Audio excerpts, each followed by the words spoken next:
कक्षा 10वीं के सभी विद्यार्थी ध्यान दीजिए, जो आपके वार्षिक परीक्षा का हिंदी का पेपर है उसका सेट ए पूरा सॉल्यूशन देखेंगे, ठीक है। चाहे वीडियो कितना ही लंबा बने पर पूरा सॉल्यूशन 23 तक प्रश्नों का पूरा सॉल्यूशन एक ही वीडियो में कवर करेंगे। तो बिना किसी देरी के वीडियो को करेंगे स्टार्ट। यदि यहां पेपर आपने अच्छे से कंप्लीट कर लिया तो ये पूरी गारंटी आपको 60 से 70 नंबर वार्षिक परीक्षा में जरूर आएंगे। ये बड़ा ही इंपॉर्टेंट पेपर है, ठीक है। परशुराम किसकी भुजाएं काटी थी? परशुराम ने सहस्त्र भाऊ की। दशानन में कौन सा समास है? बहुब्रीहि समास। बाल गोविंद भगत गाते समय क्या बजाते थे? खंजड़ी, ठीक है। फाल्गुन माह में कौन सी ऋतु आती है? वसंत ऋतु आती है, ठीक है। भारत का स्विट्जरलैंड किसे कहा जाता है? कटाओ को। भारत का स्विट्जरलैंड किसे कहा जाता है? कटाओ को। चलिए क्वेश्चन नंबर जो 2 है, सॉरी छठा क्वेश्चन रह गया अभी। चौपाई में कितनी मात्राएं होती? 16। ध्यान से देखिएगा, चौपाई में कितनी मात्रा है? 16। फिर मैं बोल रहा हूँ यही पेपर में, वार्षिक पेपर में आने वाले हैं, ठीक है। बिल्कुल भी चिंता नहीं करनी है, आपको चारों सेट करने हैं, set A B C D, ठीक है। ये पहले का पूरा सॉल्यूशन 4 वीडियो में चारों सेट को कंप्लीट कर लेंगे।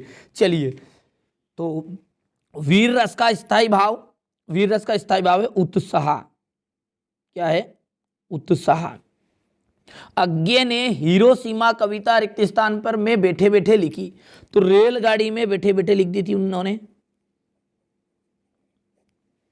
छंद सब जानते हैं 2 प्रकार के होते हैं, ठीक है।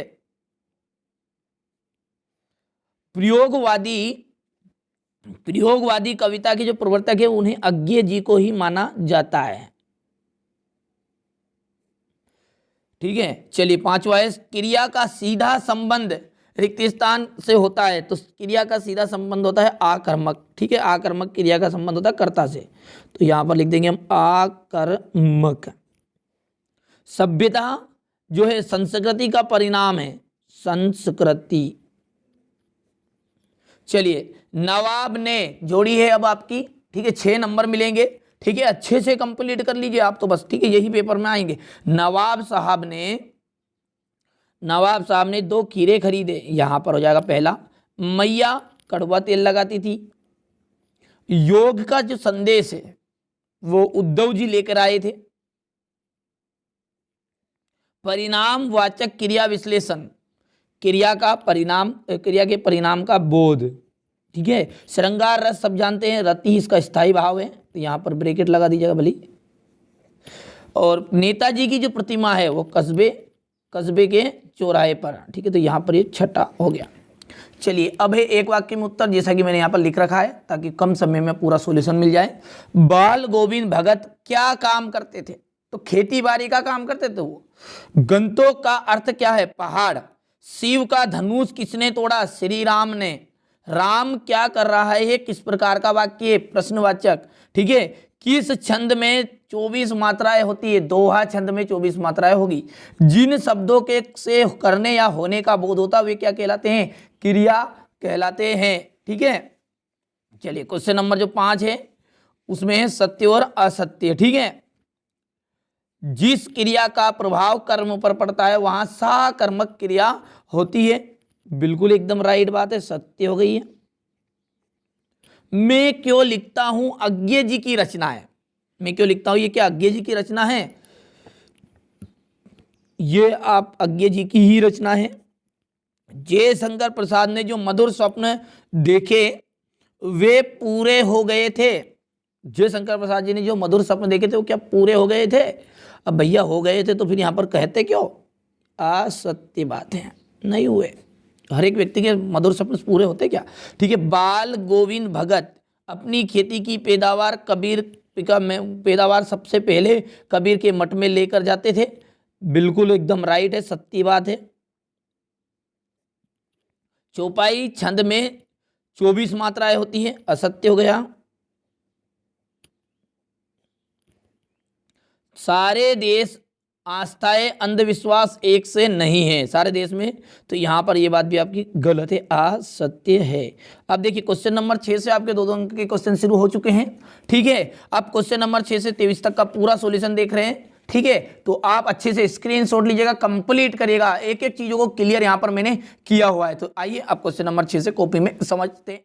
बसंत ऋतु आती है, इस समय पेड़ पौधे जो होते हैं हरे लाल रंग बिरंगे फूलों से लदे हुए होते हैं, चारों ओर भिनी भिनी सुगंधित हवाएं चलती है। क्या होता है? फागुन में बसंत ऋतु आएगी। इस समय पेड़ पौधे हरे लाल रंग बिरंगे फूलों से लदे रहेंगे, चारों ओर भीनी भीनी सुगंधित हवा चलेगी, ना सर्दी होती है ना ही गर्मी होती है। ठीक है, मौसम क्या होता है? बहुत ही मनोहर। मनोहर का मतलब होता है सुंदर होना। ठीक है, यहाँ ऋतुओं की राजा मानी गई है। ठीक है, तो एक वाक्य में या एक शब्द में पूछ भी लेता वो कि कौन सी ऋतु को ऋतुओं का राजा माना गया है, तो फाल्गुन को, तो कि बसंत ऋतु को। इतना सुहावना तथा मनोहर वातावरण अन्य किसी ऋतुओं में नहीं होता है, इसलिए फाल्गुन जो अन्य ऋतुओं से भिन्न होता है। ठीक है भैया, समझ में आ गया? इतना कंप्लीट है। चलिए इसी के अथवा का जो प्रश्न है वो देखिए। पूरे अथवा सहित का सॉल्यूशन दूंगा और 100% गारंटी। ठीक है, 50 से 60 नंबर तक का आने वाला है। चारों सेटों को कंप्लीट कर लीजिएगा आप, तो बातें खत्म करिए। ABCD चारों को कंप्लीट करिए, फिर मेरी पूरी गारंटी 75 में से 75 नंबर पूरे ही आएंगे। ठीक है, ऐसा नहीं कि 60 नंबर का आएगा, 75 में से 75 नंबर पूरे चाहिए तो चारों सेट करना पड़ेगा। ठीक है, डिस्क्रिप्शन में लिंक मिल जाएगी। चलिए इसको कंप्लीट करते हैं। बच्चे की दंतुरित मुस्कान का कवि के मन पर क्या प्रभाव पड़ता है? तो यहां पर इसका उत्तर है, बच्चे की दंतुरित मुस्कान का कवि के मन पर गहरा प्रभाव पड़ता है। वे दांत निकालते बच्चे को मुस्कुराते हुए प्रसन्नता से भर जाते हैं। ठीक है, उन्हें लगता है कि बच्चे की मुस्कान इतनी जीवंत है कि यह मृत व्यक्तियों में भी प्राण डाल सकती है। यानी कि कोई भी बच्चा मुस्कुराएगा तो यानी अपने आप अपने को भी हंसी आएगी, ये बोलना चाह रहा है वो। मुस्कान के प्रभाव से कठोर पत्थर तथा कांटेदार वनस्पतियां भी मुलायम एवं कोमल हो उठती है। याद आप कर सकते हो, थोड़ा एक्सप्लेन कर रहा हूं मैं तो यहाँ पर। ठीक है, इसी के आगे क्वेश्चन है, देखिए क्वेश्चन नंबर 7 में, साहस और शक्ति के साथ विनम्रता हो तो बेहतर है, इस कथन के बारे में आपके क्या विचार है? ठीक है, यहाँ पर ये प्रश्न देखने को मिलेगा। सारे के नोट्स भी दे रहा हूँ। ठीक है, अच्छे से स्क्रीनशॉट लीजिएगा। देखिए, वीर पुरुष में साहस और शक्ति होना आवश्यक है। यदि उनके साथ विनम्रता भी हो तो उस पर सोने पे सुहागना होगा। यानी कि आप, ठीक है, बहुत ही वीर योद्धा हो यानी पहलवान हो तो बहुत अच्छी बात है, लेकिन यदि आप साथ में विनम्र हो, सभी से आप अच्छे से बातें करते हो, नम्रता होगी, तो ये सोने पे सुहागा होगा। यही यहाँ पर कवि कह रहा है कि विनम्र व्यवहार दूसरों को प्रसन्न करने के साथ साथ स्वयं को भी आनंद की अनुभूति कराता है। ठीक है, इतना सा लिखना है, 2 नंबर का प्रश्न रहेगा, ज़्यादा आपको लंबा चौड़ा नहीं लिखना है। इसी के अथवा में देखिए, कविता का शीर्षक उत्साह क्यों रखा गया है? तो उत्साह क्यों रखा गया? सूर्यकांत त्रिपाठी निराला को बादल बहुत ही ज़्यादा प्रिय लग रहे हैं। वे उन्हें क्रांति नवचेतना के दूत मानते हैं। तो 1 नंबर में आता है कभी कभी। ठीक है, क्रांति नवचेतना के दूत किन्हें माना जाता? तो बादलों को। कवि ने कहा, ये किसने कहा है? सूर्यकांत त्रिपाठी निराला ने। ठीक है, क्रांति, यहाँ पर क्रांति है। क्रांति या चेतना बिना उत्साह के संभव नहीं है, इसलिए कवि ने कविता का जो शीर्षक है वो उत्साह रखा है। बादलों की जो गर्जना है उससे लोगों के में उत्साह का संचार हो जाता है। ठीक है, तो यहाँ पर इतना सा आप कंप्लीट कर लीजिएगा। चलिए क्वेश्चन नंबर जो 8 है वो है 2 प्रयोगवादी। देखिए यहाँ पर देखिए, 2 प्रयोगवादी कवियों के नाम और उनकी एक रचना के नाम आपको लिखने हैं। ठीक है, चलिए तो देखिए 2 प्रयोगवादी कवियों के नाम है यहाँ पर, प्रयोगवादी सॉरी, और उनकी एक रचना है। देखिए, अज्ञे का याद रखिएगा, हरी हरी घास पर क्षण भर और चिंता, ये इनकी 2 रचनाएं हैं। किनकी? 2 प्रयोगवादी कविताओं में से एक अज्ञे की रचना हो गई। मुक्तिबोध, चांद का मुंह टेढ़ा।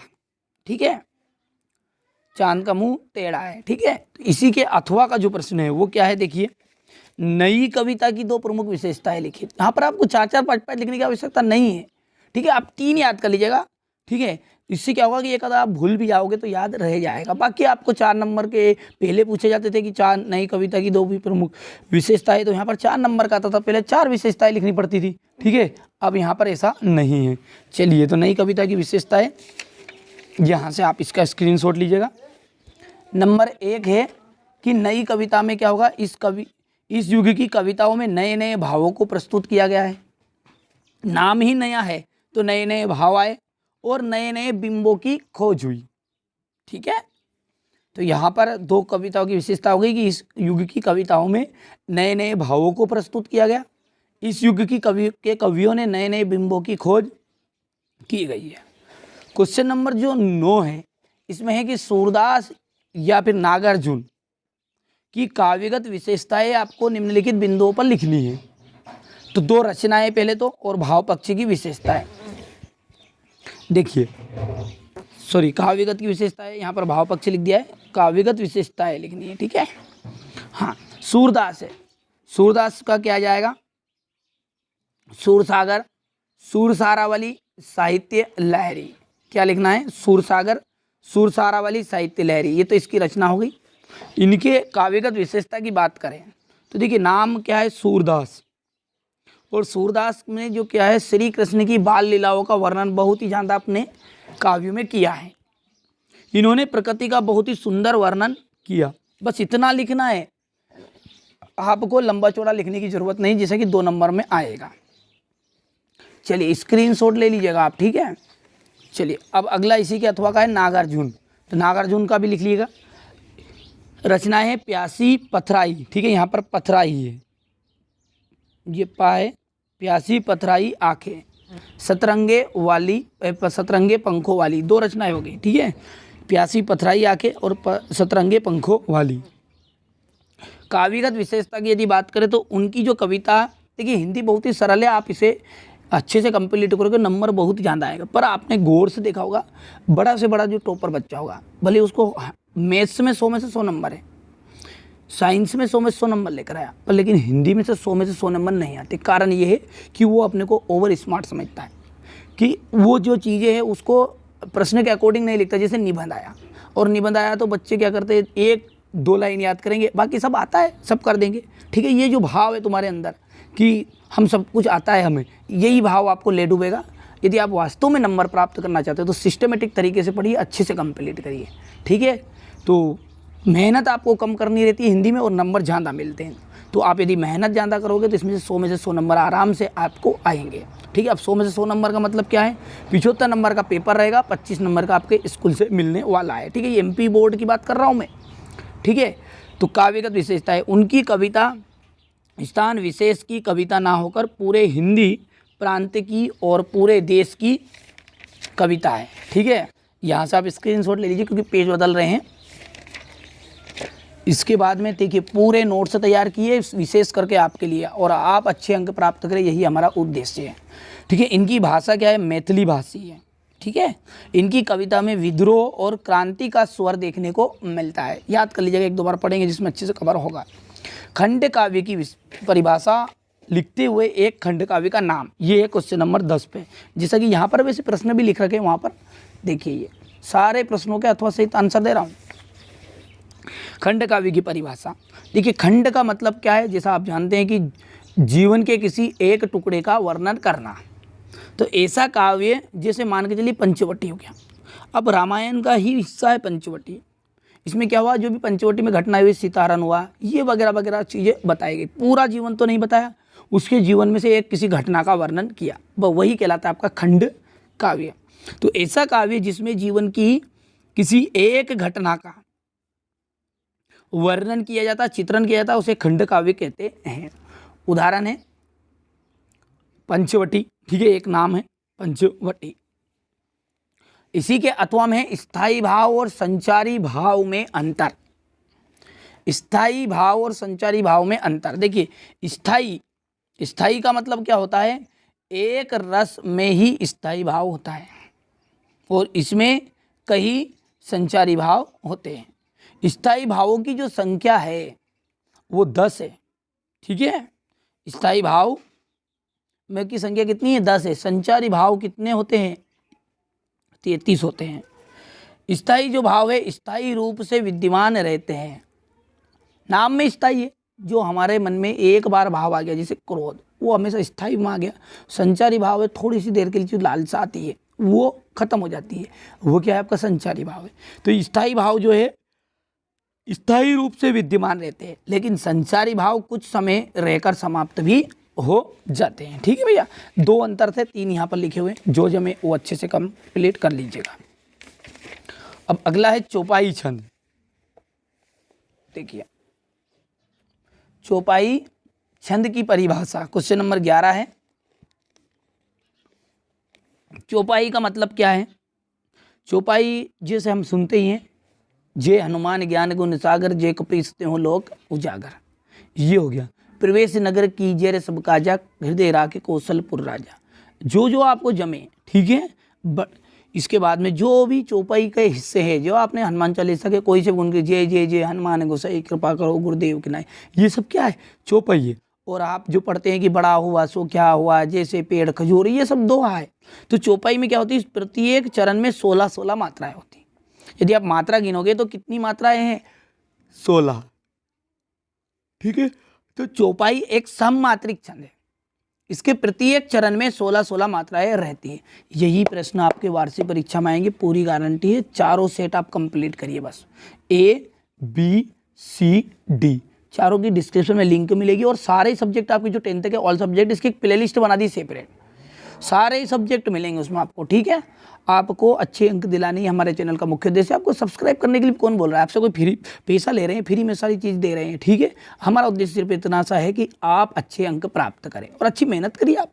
ठीक है, मेहनत करेंगे तो आपको सफलता मिलेगी। चलिए, इसी के अथवा में मानवीकरण अलंकार की परिभाषा उदाहरण सहित।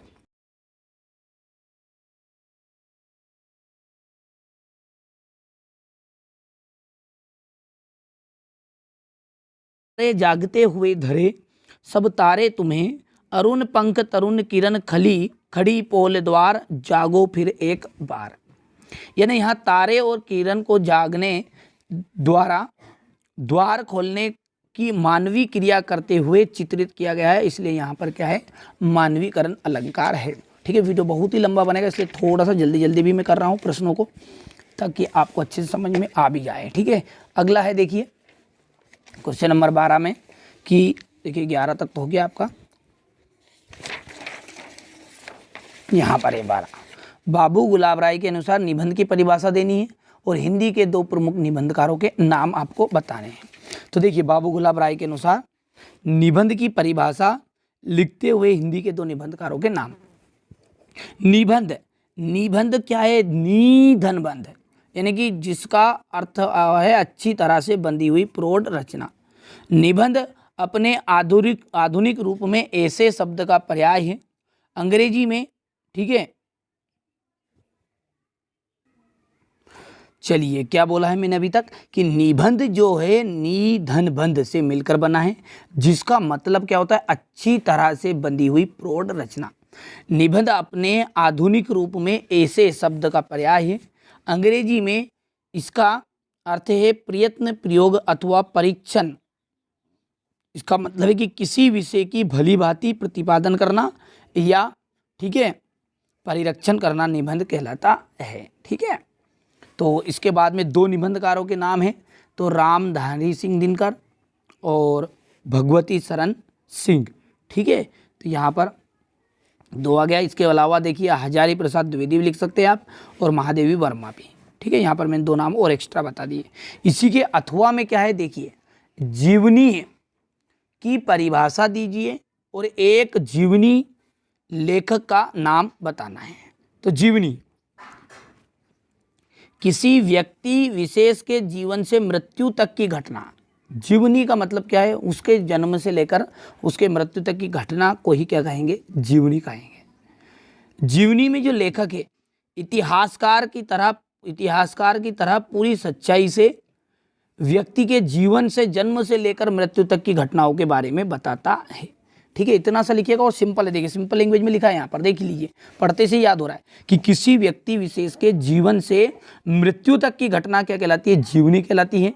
जीवनी में जो लेखक होते हैं इतिहासकार की तरह पूरी सच्चाई से किसी व्यक्ति के जीवन से में जन्म से लेकर मृत्यु तक की घटनाओं के बारे में लिखता है। चलिए इसने आगे पूछा है कि एक जीवनी लेखक का नाम भी आपको यहाँ पर बताना है। चलिए, तो यहाँ पर नहीं लिखा हुआ तो मैंने लिख लिया है कि इसका जो ममंथ नाथ गुप्त प्रसिद्ध जीवनी लेखक है। ठीक है, इन्होंने लेखक का नाम पूछा तो यहाँ पर आप लिख सकते हैं। चलिए, इसी के आगे है क्वेश्चन नंबर 13, और क्वेश्चन नंबर 13 जो है क्वेश्चन आंसर से लिया गया है। देखिए, सेनानी ना होते हुए भी चश्मे वाले को लोग कैप्टन क्यों कहा गया, मतलब क्यों कहते थे। देखिए, देश प्रेम के भाव से भरे कैप्टन चश्मे वाले मन में, देखिए चश्मे वाले के मन में क्या था, देश पर बलिदान होने वालों के प्रति सम्मान का भाव है। ठीक है, यानी कि जो कैप्टन साहब लोग उन कहते थे उस व्यक्ति को, उसका बलिदान होने के प्रति उसमें क्या था, देश के प्रति बलिदान होने के प्रति उनमें सम्मान का भाव था। सुभाष चंद्र बोस के प्रति उनमें श्रद्धा थी। ठीक है, और उसमें मन में, उसके मन में देश के प्रति फौजियों जैसा ही भाव है, इसलिए लोग उन्हें कैप्टन के नाम से जानते हैं। ठीक है, समझ में आया आपको। ठीक है, तो आप इसको अच्छे से कंप्लीट कर लीजिएगा, या फिर मैं दूसरी जगह पर आप बता रहा हूँ वहाँ से लिखिएगा। देखिए, आप यहाँ से लिखिएगा आप तो। ठीक है, वहाँ पर क्या बच्चों ने नोट्स जब तैयार की थी कि कोचिंग में यहाँ पर जो पढ़ाया था वो मैं आपको बता रहा हूँ, तो उन्होंने नोट्स बनाते समय थोड़ी सी इस क्वेश्चन में गलती कर दी, तो आप यहाँ से इसका आंसर पूरा पढ़ लीजिएगा और कंप्लीट कर लीजिएगा। ठीक है, ये प्रश्न रहा। चलिए आगे बढ़ते हैं। चलिए, बिस्मिल्लाह खां को शहनाई की मंगल ध्वनि का नायक क्यों कहा गया है, ये कहा जाता है। देखिए, शहनाई जो है मुख्यतः मंगलिक अवसरों पर ही बजाई जाती है, और कहा जाता है कि यहाँ मंगल ध्वनि पैदा करने वाला वाद्य यंत्र है। जो शहनाई है वो मुख्यतः कब बनाई जाती है, शादियों पर इन पे बजाई जाएगी, और यहाँ मंगल ध्वनि पैदा करने वाला एक वाद्य यंत्र भी है। खां साहब इसी के द्वारा मंगल ध्वनि बजाते थे। शहनाई वादक के रूप में उनका स्थान सर्वश्रेष्ठ है। ठीक है, यही कारण है कि उन्हें शहनाई की मंगल ध्वनि का नायक कहा गया है। ठीक है भैया, चलिए इसके बाद में क्वेश्चन नंबर 14, जो कि क्वेश्चन नंबर 14 में देखिए, लेखिका जो मन्नू भंडारी है उसके व्यक्तित्व पर किन किन व्यक्तियों का किस रूप से प्रभाव पड़ा। तो दो व्यक्तियों का विशेष रूप से प्रभावित हुए वो, एक उनके पिता और दूसरी उनकी शिक्षिका शीला अग्रवाल ने। पिता गोरे रंग को महत्व देते थे, जबकि शिक्षिका जो थी श्याम वर्ण की थी। ठीक है, मतलब क्या कह रहे हैं कि इनके पिताजी तो थे गोरे रंग को महत्व ज़्यादा देते थे, यानी कि जो गोरे व्यक्ति है उनको ज़्यादा महत्व, और जबकि उनकी शिक्षिका जो थी श्याम वर्ण की थी। वे गोरे रंग की बड़ी बहन से उसकी तुलना कर नीचा दिखाती थी, इससे उनमें हीनता का भाव आ गया। शीला अग्रवाल ने साहित्यिक रुचि पैदा की तथा खुलकर अपनी बात कहने का साहस पैदा किया। ठीक है, तो ये आप इतना सा कंप्लीट करिएगा, सिंपल सा है। अब अगला है कि किन आवश्यकताओं की पूर्ति के लिए, देखिए अथवा का प्रश्न है, किन आवश्यकताओं की पूर्ति के लिए सुई और धागे का आविष्कार हुआ। तो प्रारंभ में मनुष्य नंगा रहता था। ठीक है, उस समय तन ढकने के साधनों का कोई रूप नहीं था, इसलिए सर्दी गर्मी आदि से बचने के लिए वहाँ तन ढकने का उपाय करने की भावना ने उसे सुई धागे का आविष्कार करने के लिए प्रेरित कर दिया। क्या कह रहा है कि प्रारंभ में मनुष्य नंगा रहता था, उस समय तन ढकने के साधनों पर कोई उसका रूप नहीं था, इसलिए सर्दी गर्मी आदि से बचने के लिए तन ढकने का उपाय करने की उसके मन में भावना पैदा हुई और सुई और धागे का आविष्कार हो गया। धूप कोहरे ठंड आदि से बचने के लिए चमड़े पत्तों या कपड़ों से तन ढकने के लिए वस्त्र सिलने के लिए सुई धागे का आविष्कार किया गया। ठीक है, सिंपल लैंग्वेज में है, ज़्यादा कठिन लैंग्वेज में नहीं लिखा गया है, आप तो अच्छे से कंप्लीट करिए बस। ठीक है, यही पेपर में आएगा। क्वेश्चन नंबर 15 देखिए, स्वयं प्रकाश अथवा मन्नू भंडारी का साहित्यिक परिचय निम्नलिखित बिंदुओं पर लिखना है। दो रचनाएं, भाषा, शैली। देखिए, पहला है स्वयं प्रकाश, रचनाएं हैं सूरज कब निकलेगा। दूसरा है छोटू उस्ताद। ठीक है, अब दूसरा देखिए यहाँ पर भाषा, रचना तो होगी उनकी, भाषा उनकी क्या है, भाषा शैली। स्वयं प्रकाश सहज एवं सरल सुस्पष्ट भाषा का प्रयोग करते थे। इनकी भाषा में आडंबर तथा बनावटपन से दूर जनसाधारण की भाषा है। सिंपल सा लिखा है, यहाँ पर भी आपको मिला जुला कर नहीं लिखना है। बहुत सारों को मैंने देखा बच्चों को भाषा शैली में मिला मिला के दे जाते, उसमें कम से कम 2 पेज 2.5 पेज का कवि परिचय लिखते, भैया 2 नंबर का आ रहा है, उसमें आप 3 पेज लिख के 2 पेज लिख के क्या करोगे, ठीक है। तो भाषा में क्या आएगा, स्वयं प्रकाश जो है वो सहज सरल सुस्पष्ट भाषा का प्रयोग करते थे। इनकी भाषा में बाहरी आडंबर बनावटीपन से दूर जनसाधारण की भाषा है। शैली क्या है, इन्होंने निम्नलिखित शैली, इनकी शैली के निम्नलिखित प्रकार हैं, भावात्मक शैली, वर्णनात्मक शैली और चित्रात्मक शैली। इतना सा लिखना है, ठीक है। अगला है मन्नो भंडारी का, ठीक है, ये मन्नो भंडारी का है। अब मन्नो भंडारी का की रचनाएं क्या है, पहले तो मैं हार चुकी आपका बंटी, 2 रचनाएं होगी, ठीक है। भाषा क्या है, मन्नो भंडारी ने बोलचाल की व्यवहारिक भाषा में साहित्य रचना की, मतलब जो साधारण भाषा हम जो ग्रामीण क्षेत्र में यूज़ करते हैं, ठीक है, जो आपके दैनिक जीवन में आप प्रयोग करते हैं, जो हम और आप बात कर रहे हैं, ऐसी भाषा को इन्होंने व्यवहारिक भाषा का जो लोग प्रयोग कर रहे हैं, ठीक है, सरल लगे लोगों को, उन भाषा का प्रयोग इन्होंने अपने साहित्य में किया। आवश्यकता के अनुसार इन्होंने कहीं कहीं पर तत्सम, तद्भव, देशज, विदेशी शब्दों आदि का प्रयोग किया, ठीक है। आपने लोकोक्ति और मुहावरे का स्वाभाविक प्रयोग भी कर किया है। इन्होंने जो किया है, इन्होंने लोकोक्ति और मुहावरे का प्रयोग भी अपनी कविताओं साहित्य में किया। शैली क्या है इनकी, ठीक है, मन्नो भंडारी की भावात्मक शैली, वर्णनात्मक शैली, संस्मरणात्मक शैली, संवाद शैली और व्यंग्यात्मक शैली। स्क्रीनशॉट लेते चलिए, ठीक है, क्योंकि वीडियो लंबा बन रहा है, थोड़ा सा जल्दी जल्दी आप कर रहे हैं। क्वेश्चन नंबर 16 में है आपके मुहावरे। मुहावरों में आ जाएगा आपका अंधे की लाठी एकमात्र सहारा। वाक्य में प्रयोग, श्रवण कुमार जो है अपने माता पिता की अंधे की लाठी है, ठीक। पहाड़ टूटना, इसका मतलब गंभीर संकट आना। वाक्य प्रयोग, पति की मृत्यु होने पर रजनी लिख दीजिए आप, रजनी नहीं, रजनी नाम लिए, ये नाम किसी का भी लिख सकते हैं आप, रजनी पर पहाड़ टूट पड़ा। दांत खट्टे करना, हारना या पराजित कर देना। करगिल की जो युद्ध हुआ था, कारगिल का युद्ध, उसमें भारतीय सैनिकों ने पाकिस्तान सैनिकों के दांत खट्टे कर दिए थे।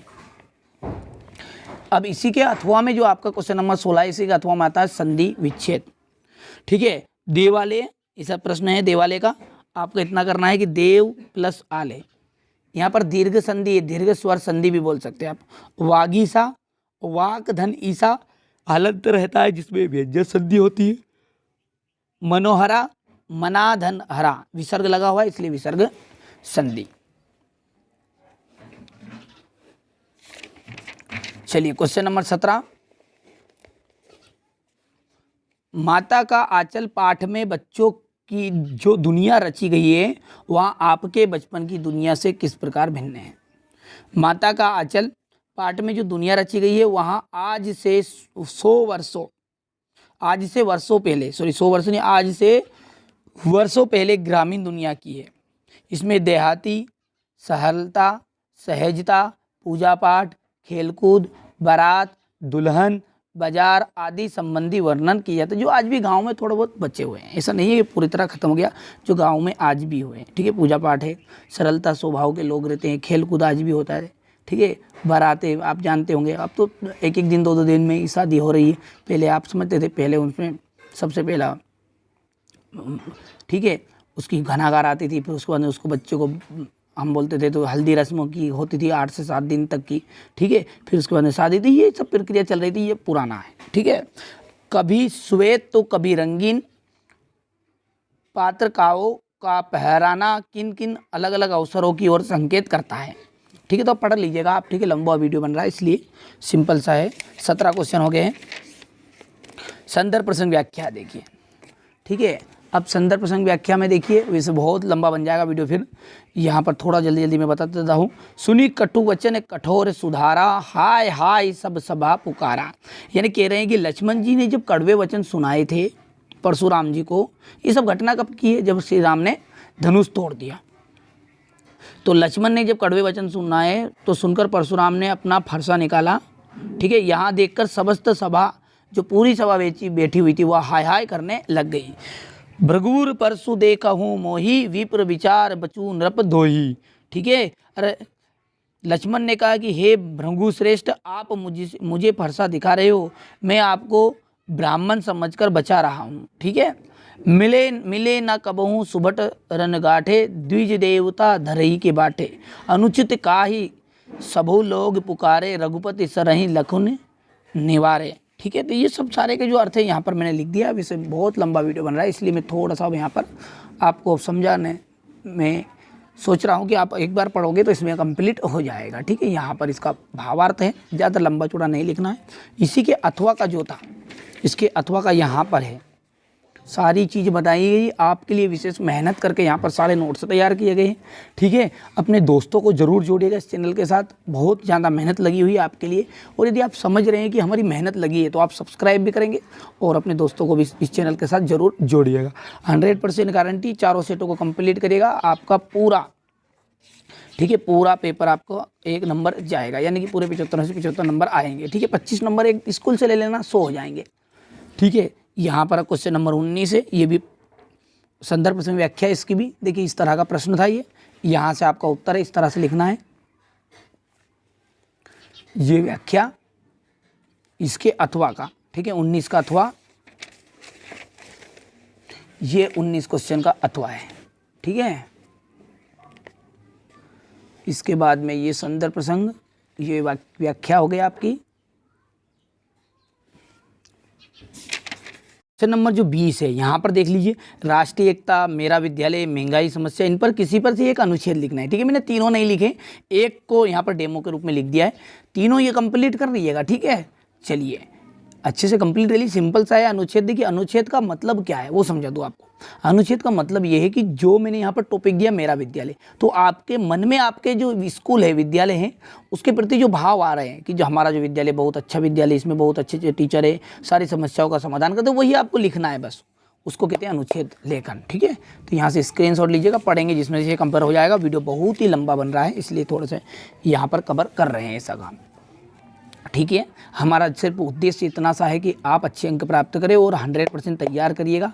ठीक है, यहाँ कॉपी में हमने इसलिए तो लिखवाया है कि आप मेहनत करेंगे। ठीक है, अच्छे से। ठीक है, वरना कुंजियों में से बताकर भी काम चल जाता। ठीक है, चलिए, पर यहाँ पर हमने अच्छे से लिखवाया ताकि आपको एक तरीका भी समझ में आए कि आपको लिखना कैसे है। ठीक है, इस पर एक सेपरेट वीडियो भी बताएंगे किस तरह से लिखने का है, और एक लिखने का तरीका यहाँ पर इस तरह का ही रहेगा और कैसा लिखना है। ठीक है, ये सारांश हो गया क्वेश्चन नंबर 21 का। क्वेश्चन नंबर 21 का जो अथवा है उसमें भी आपका आपठित गद्यांश था, हाँ ठीक है, संदर्भ प्रसंग वाला शीर्षक है और सारांश है। ठीक है, ये हो गया और ये इसका उत्तर। ठीक है, क्वेश्चन नंबर 22 में आपको शुल्क मुक्ति के लिए आवेदन पत्र लिखना है अपने प्राचार्य को। यहाँ से आप पढ़िएगा और इसी पैटर्न के आधार पर लिखिएगा। ठीक है, इंग्लिश का पैटर्न लिखने का अलग रहता है और हिंदी में लिखने का पैटर्न अलग रहता है। पैटर्न मतलब कि तरीका। ठीक है, लिख लिया, स्क्रीनशॉट ले लिया। चलिए, इसके बाद में यहाँ से इसका अथवा, वार्षिक परीक्षा की तैयारी की जानकारी देते हुए अपने पिताजी को पत्र लिखना है यहाँ पर। और चलिए, अब क्वेश्चन नंबर जो अंतिम बचा हुआ है उसमें निबंध है, वहाँ मैंने यहाँ पर इस वीडियो में कवर नहीं कर रहा हूँ। जैसा कि निबंध तो वैसे आप कवर कर भी पाओगे, मैंने यहाँ पर स्क्रीनशॉट यहाँ पर देखिए पेपर में से बता दूँ। ठीक है, यही आपके वार्षिक पेपर में आएंगे। चारों सेटों को कंप्लीट कर लीजिएगा। जो